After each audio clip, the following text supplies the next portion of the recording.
I was in the third row of the nursing school graduation ceremony at the University of Tennessee Health Science Center when my vision went white at the edges and then went completely.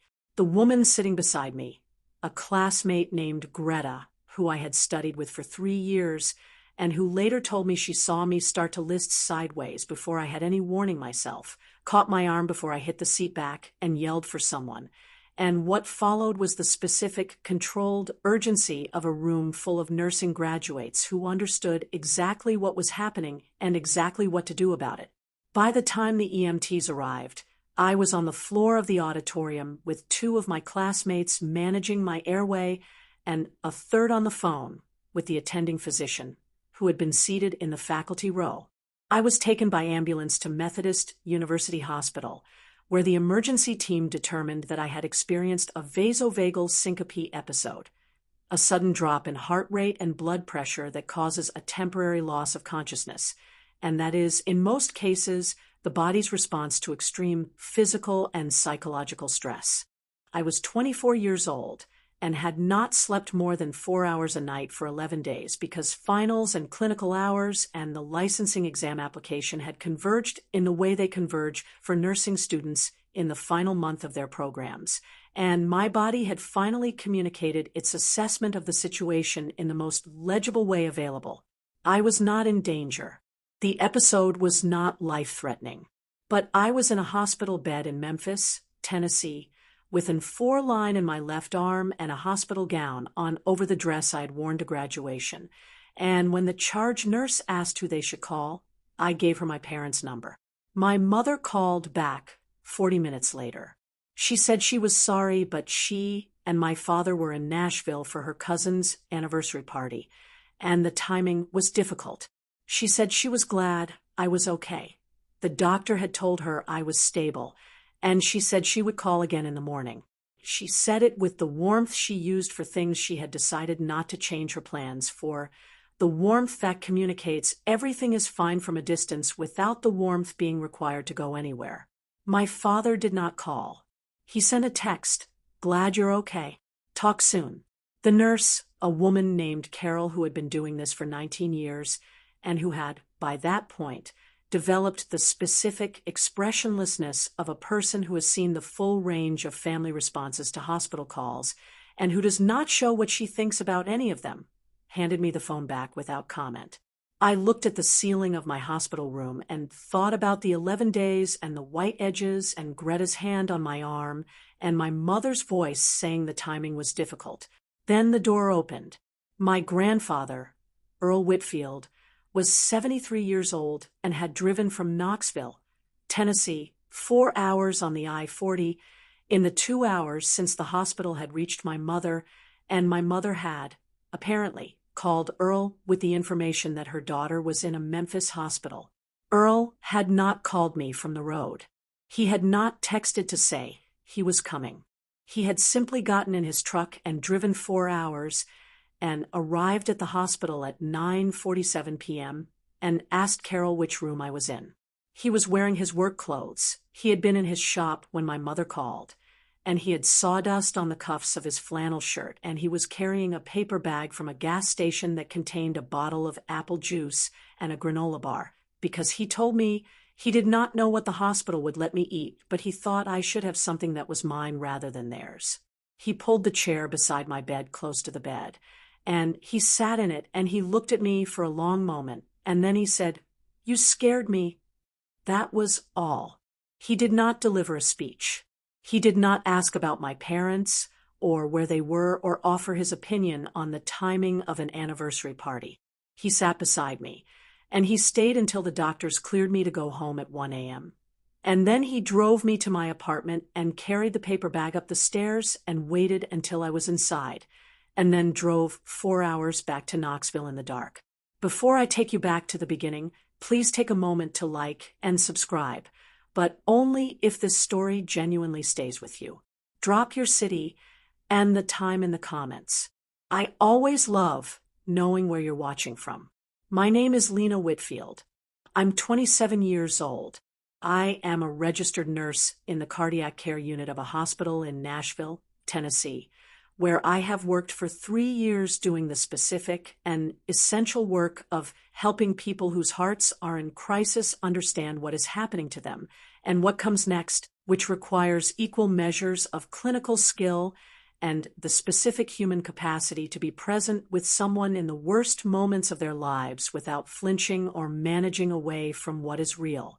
I am good at this work in ways that I understand are connected to what I learned in the Methodist University Hospital in Memphis on a Tuesday night in May, lying in a bed while Carol handed me back my phone and the door opened. This is the story of Earl and of my parents, and of what happened in the 3 years between the graduation collapse and the morning I understood what Earl had been building while my parents were at the anniversary party. Let me take you back to Knoxville, Tennessee, not my parents' house.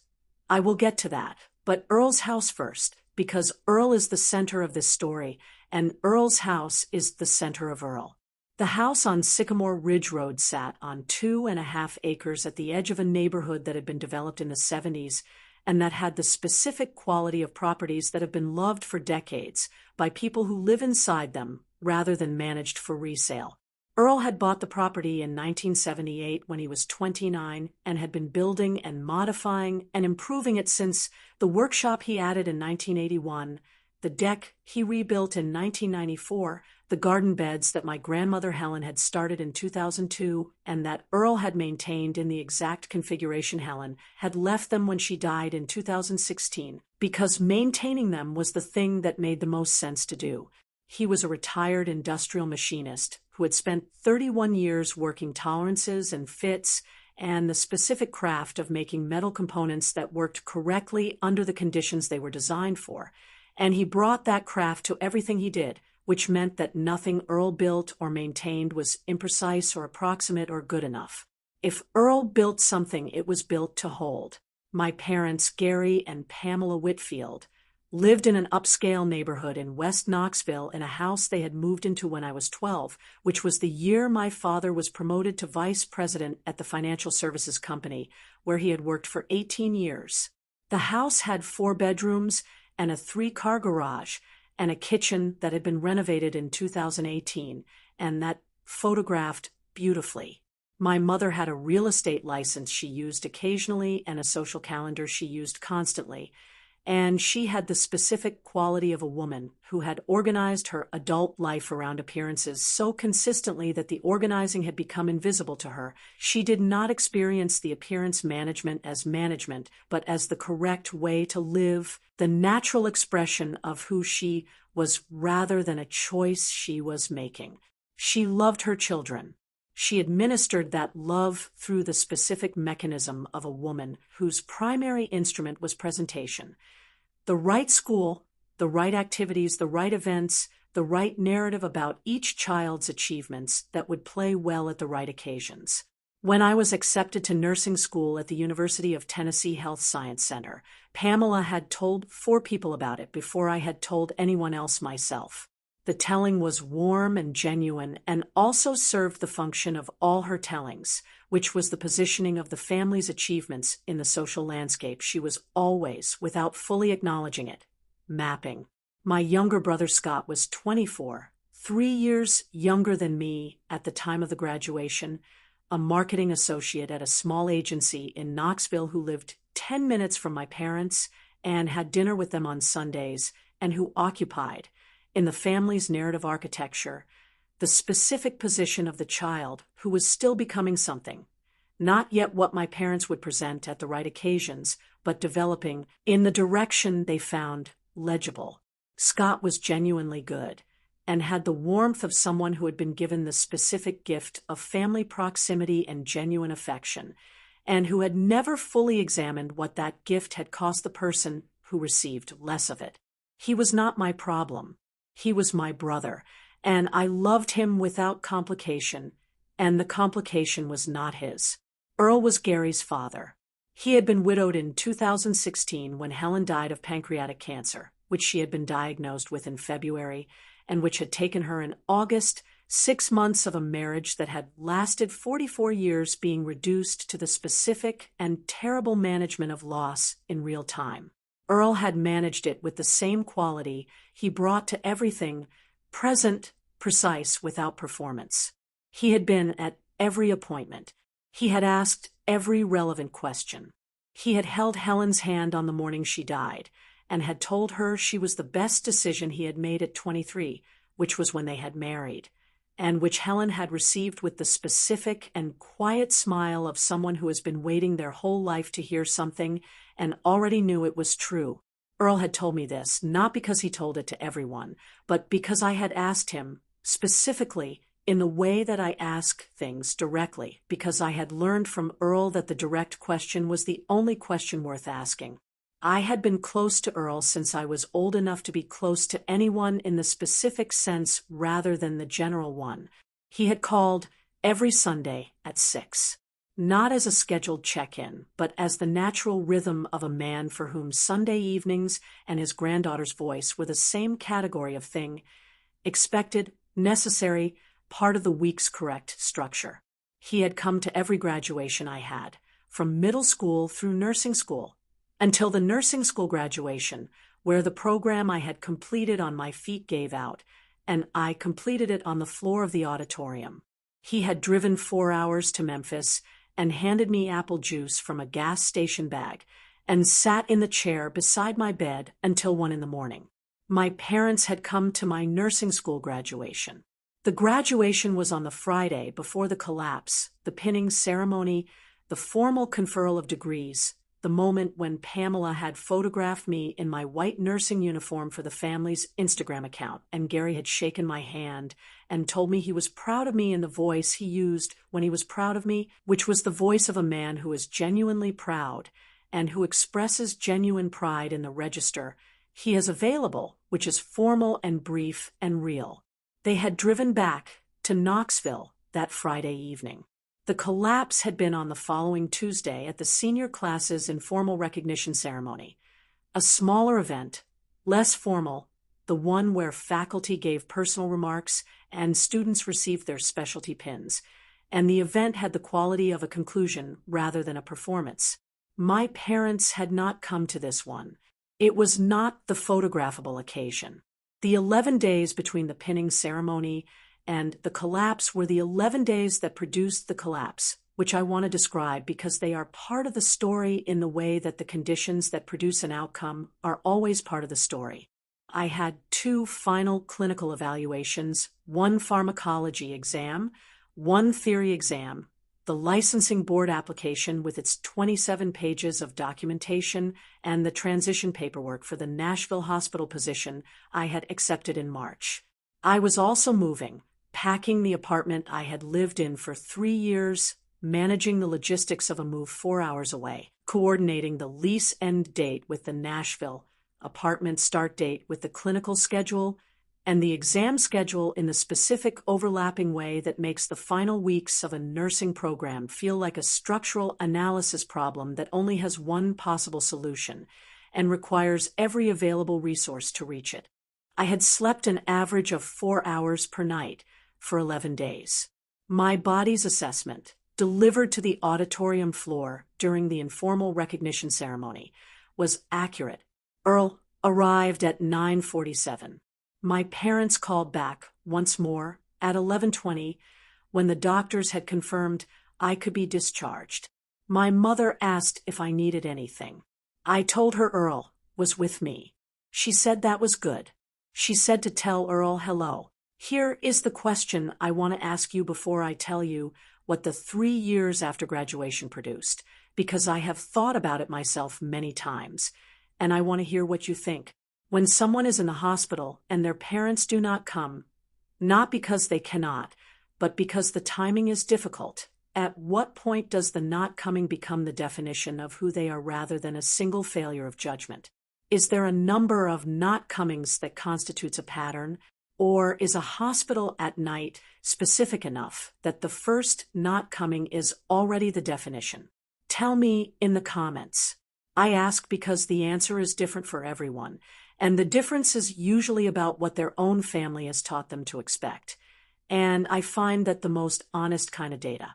The 3 years in Nashville were the years of building the life I had been preparing for across the entire nursing education, the cardiac unit, the competence that comes from repetition, and from the specific discipline of staying present when presence is hardest, the apartment on Wedgwood that I found in July, and that faced south and got the afternoon light that I had specified when I was looking and that I found, and that was mine.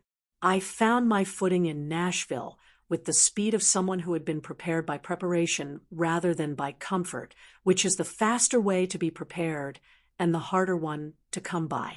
Earl called every Sunday at 6. He asked about the patients I was able to describe without violating privacy, and about the dynamics of the unit, and about my supervisors, and about what I was learning, and about whether I was sleeping, which was the question he always asked third, because he had learned that nursing students and new nurses would lie about sleep if asked first, but would not think to lie once they had answered 2 other questions. I was usually sleeping by the time of the Sunday calls. Earl was usually satisfied.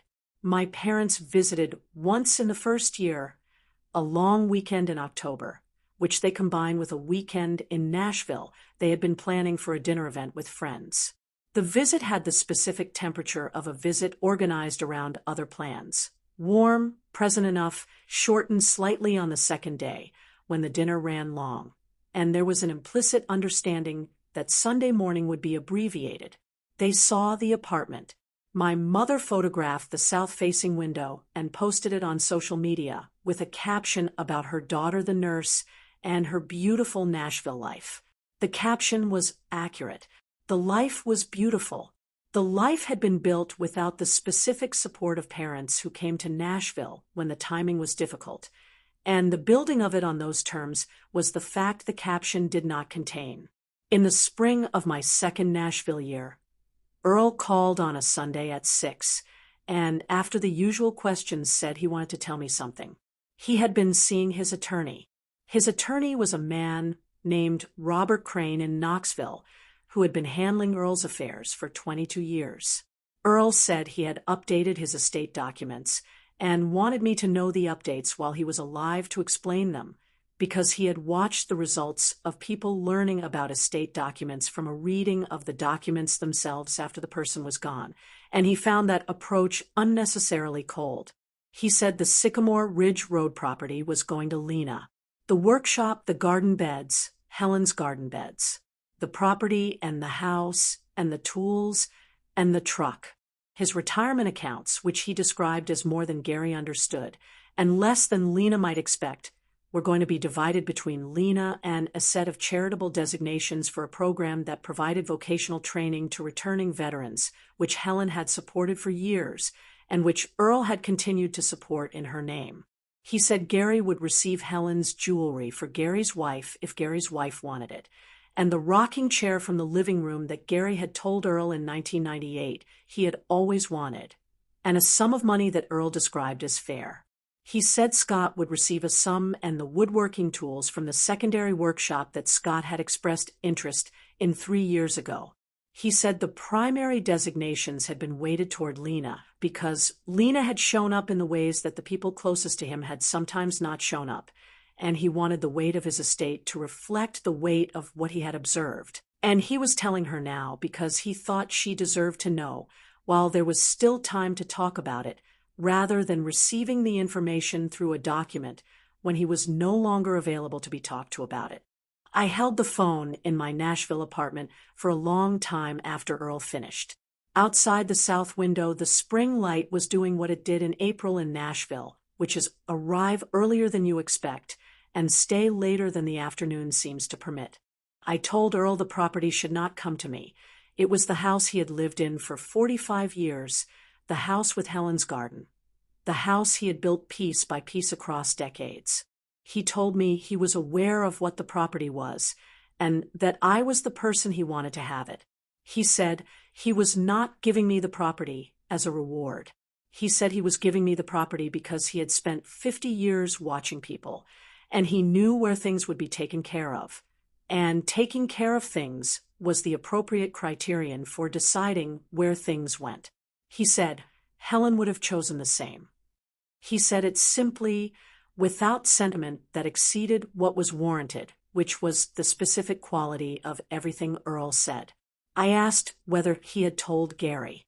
Earl said he had told Robert Crane to notify Gary in writing, which would happen when the estate was settled, and that he had told Gary in conversation that he had updated his documents, and that Gary should not expect the primary designation.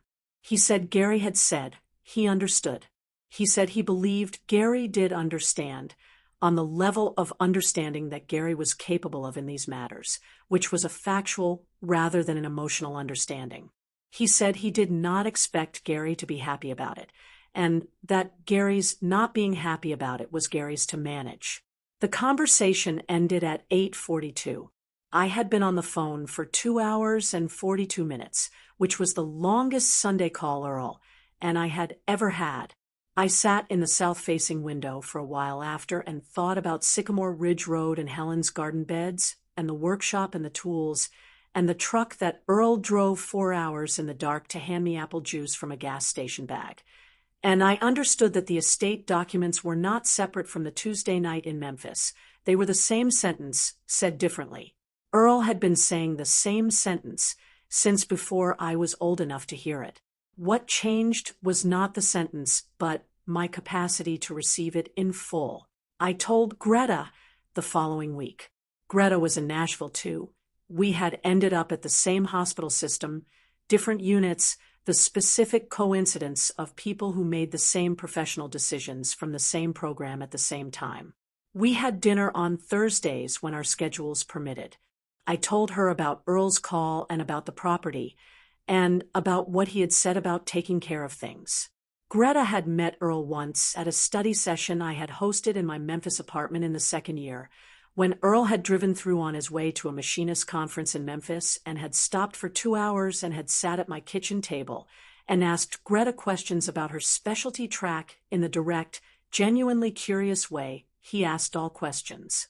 Greta had told me afterward that she understood why I was the way I was about preparation. I had asked what she meant. She said, "You were prepared. Somebody prepared you." She had been right. Greta said when I told her about the estate call, "Your grandfather is the one who showed up." She said it the way she said things that were obvious and true, directly, without the hedging that makes obvious true things feel like accusations. I told her I knew. She said, "Your parents are going to have something to say when they find out." I told her I expected so. She said, "What are you going to say back?" I told her I was going to say what Earl's estate documents said, which was that they were correct, and that the correct documents usually said everything that needed to be said. Gary called me in October of that third year. He had been to Knoxville and had spoken with Earl and had, Earl told me in the subsequent Sunday call, expressed some concern about the estate distribution.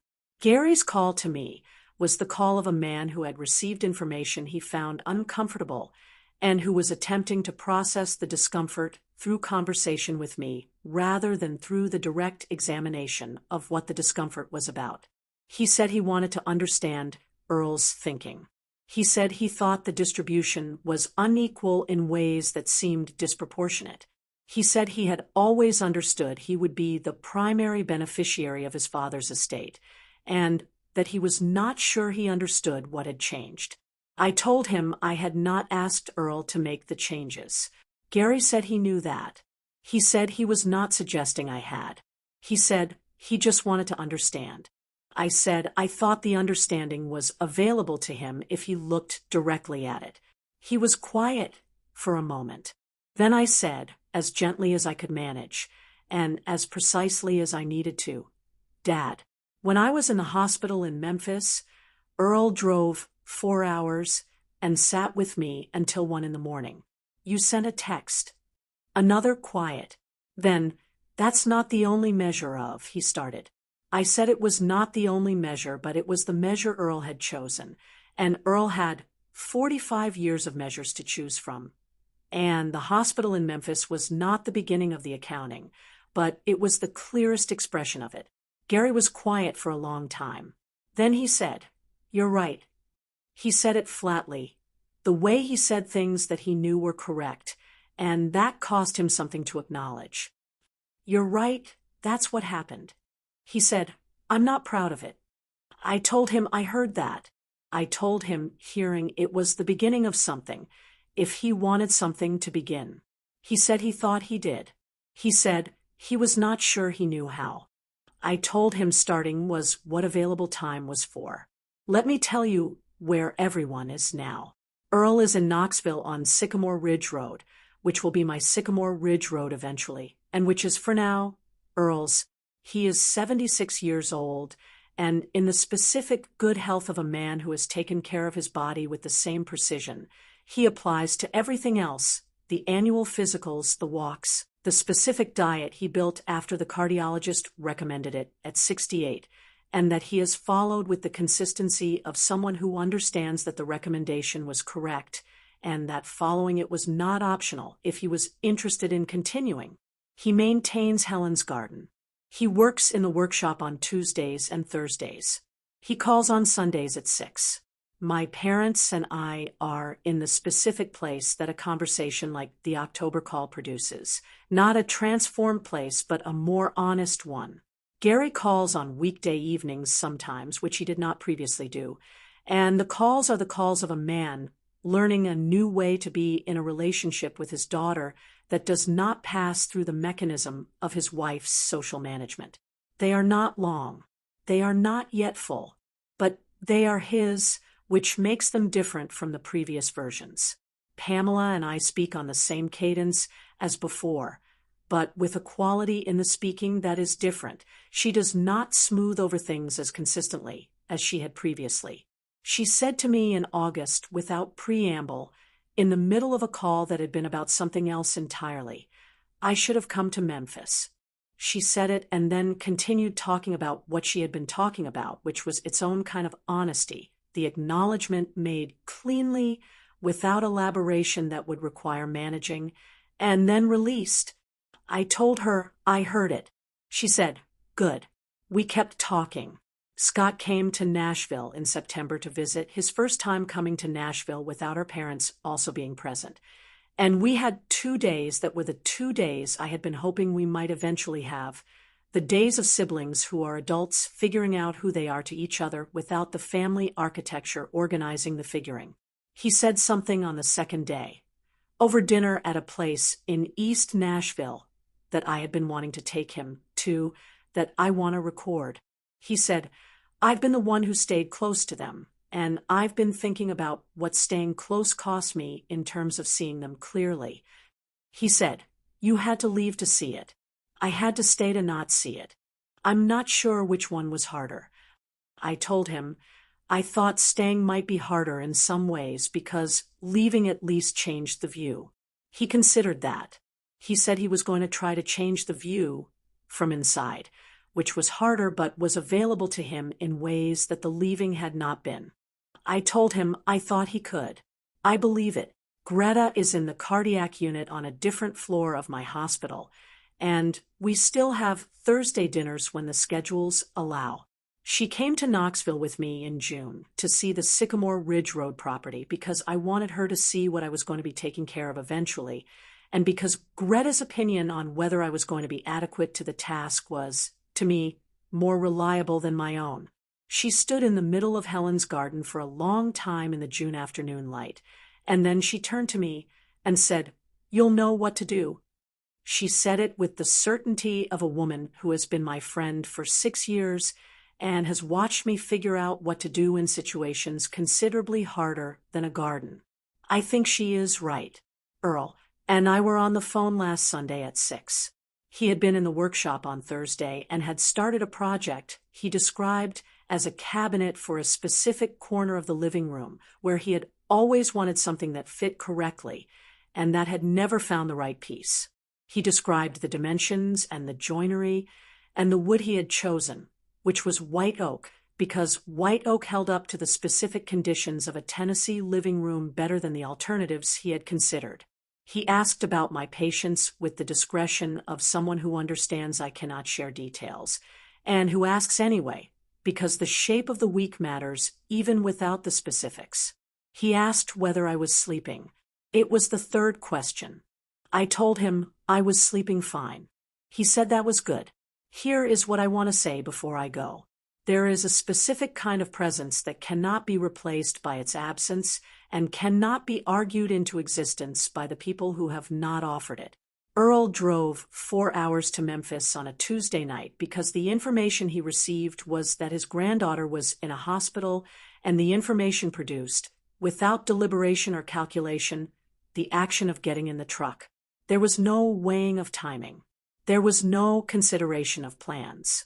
There was a truck and 4 hours and a gas station bag with apple juice and a granola bar, because he did not know what the hospital would let me eat, but he thought I should have something that was mine.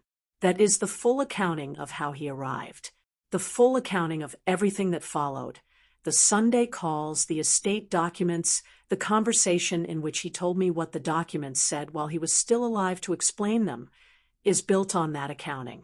The apple juice at the gas station and the cabinet in White Oak and Helen's garden and the 4 hours in the dark are not separate things. They are the same thing, expressed across 31 years. If you have a person in your life who gets in the truck, who does not weigh the timing, who does not calculate the inconvenience, who arrives because you are in a hospital and arriving is what you do when someone you love is in a hospital, I want you to hear this. That person is telling you something. They have been telling you something for years. The something is not complicated. It is the most basic sentence available in a human relationship. It says, I am here. It says, you matter more than the timing.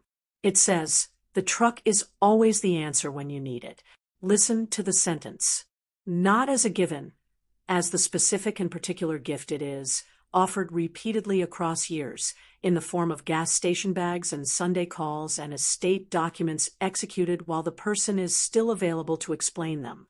Earl is 76 years old. The White Oak cabinet is in progress in the workshop on Sycamore Ridge Road. I call back every Sunday. I always answer on the first ring. My name is Lena Whitfield. I am 27 years old. I collapsed at my nursing school graduation, and the doctors called my parents. My mother said the timing was difficult. My grandfather drove 4 hours from Knoxville on a Tuesday night in May and arrived at 9:47 with apple juice and a granola bar and sat beside my bed until 1 a.m. 3 years later, he called on a Sunday at 6 and told me about the estate documents while he was still alive to explain them. The property on Sycamore Ridge Road is going to Lena. Helen's garden beds are staying exactly where Helen left them. The truck is always the answer. I know. I always knew. Thank you for staying until the very end. If you have someone in your life who gets in the truck without weighing the timing, drop a comment. Tell me what they brought in the gas station bag. I read every single one. If this story found you in a moment where someone who should have come did not come, share it with the person who needs to hear that the not coming is the definition, and the coming is the other definition, and you get to know which one you have. Like, subscribe, and I'll see you in the next one.